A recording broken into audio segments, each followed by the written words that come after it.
Corona के खतरे के बीच चीन अपनी हरकतों से बाज नहीं आ रहा। वो लगातार भारत से उलझता रहा है, लेकिन अब भारत भी चीन को उसी की भाषा में जवाब दे रहा है।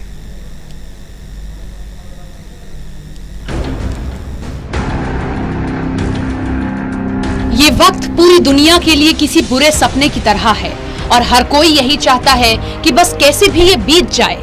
सभी इस बीमारी से जूझ रहे हैं, किसी को कुछ और नहीं सूझ रहा है, लेकिन इस आफत के बीच कुछ देश ऐसे हैं जो आज भी बाज नहीं आ रहे हैं और कोरोना के काल में भी अपने पड़ोसी देशों को परेशान करने का कोई मौका नहीं छोड़ रहे हैं। इनमें सबसे प्रमुख नाम है चीन, और ये तब है जब पूरी दुनिया कोरोना के लिए चीन को दोषी ठहरा रही है।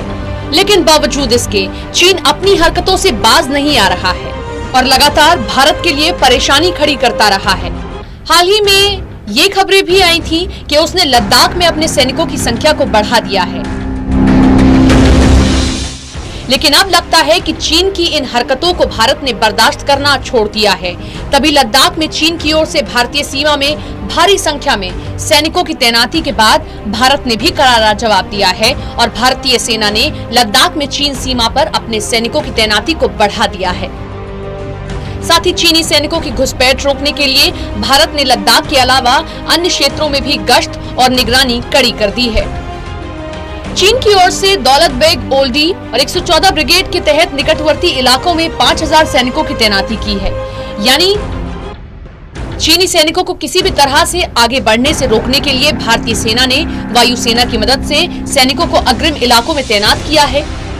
दरअसल गालवान क्षेत्र में भारत अपनी सीमा के गश्ती इलाकों को जोड़ने के लिए सड़क निर्माण कर रहा है, लेकिन शुक्रवार को चीन ने इस निर्माण को लेकर आपत्ति जताई थी, जिसके बाद चीन ने इस इलाके में 800 से 900 सैनिकों की बटालियन तैनात कर दी, जिन्होंने वहां रहने के लिए लगभग 90 टेंट लगाए हैं।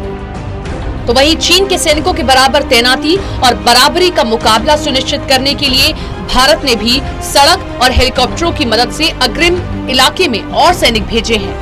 लद्दाख में गश्त और निगरानी बढ़ा दी है। साथ ही हिमाचल प्रदेश और उत्तराखंड में उन सीमावर्ती क्षेत्रों में भी निगरानी बढ़ा दी गई है, जहां पिछले कुछ सालों में चीन ने अतिक्रमण बढ़ाया है। आपको बता दें कि भारत ने सिक्किम सेक्टर में भी तैनाती बढ़ा दी है और चीनी सेना द्वारा किसी भी संभावित घुसपैठ को रोकने के लिए सैनिकों को हाई अलर्ट पर रखा गया है।